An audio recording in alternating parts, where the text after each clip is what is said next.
Example 2. Beware of false equivalencies. Sometimes, if you plug in a number such as 0, 1, or 2, you get a false equivalency. For example, try substituting 0 for x, then try 4. Let me grab a pen, and I'm going to do what we're asked to do first, which is use 0 for x. So we're going to say this time that x equals 0. So basically they selected a number for us to replace the variable with. So wherever I see a variable, I'm going to plug in a 0.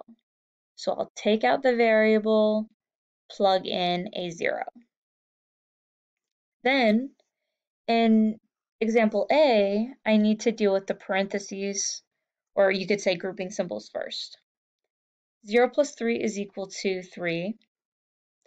And then remember that if you see nothing in between and you have parentheses, this means multiplication. So I'm actually multiplying 0 times 3, and I get 0. So now I come over to the second expression, and I have to use the same value for x if I'm checking to see if the two are equivalent. So I replace x with the same number, I replace with 0. And remember that in between the 3 and this x squared is multiplication. So I'm actually multiplying the 3 by this 0 squared. So you could also just write it like this. That would also be fine. I just think the parentheses makes it a little bit more clear. So in this example, let me erase this PEMDAS so I can start over with PEMDAS.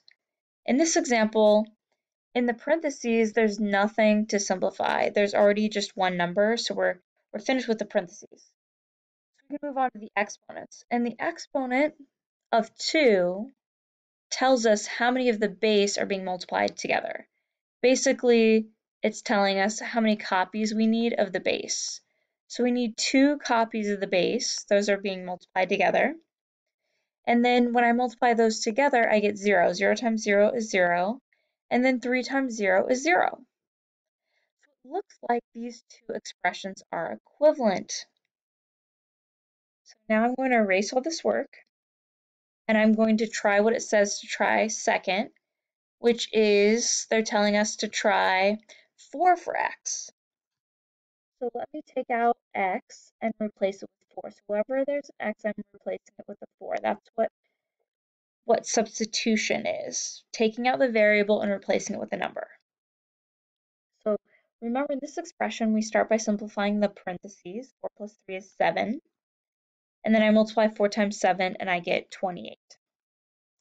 Then I come over here, and I have to do the same thing. I have to replace the variable with the number 4. I have to use the same number in both expressions for the variable.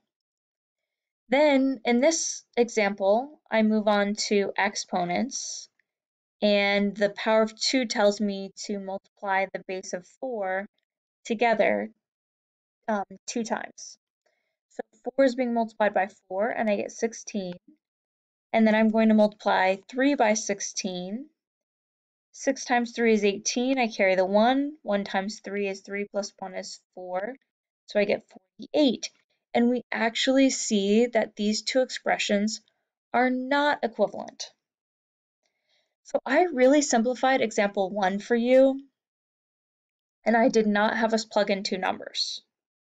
Really, you should plug in at least 2 numbers to make sure the two expressions are actually equivalent.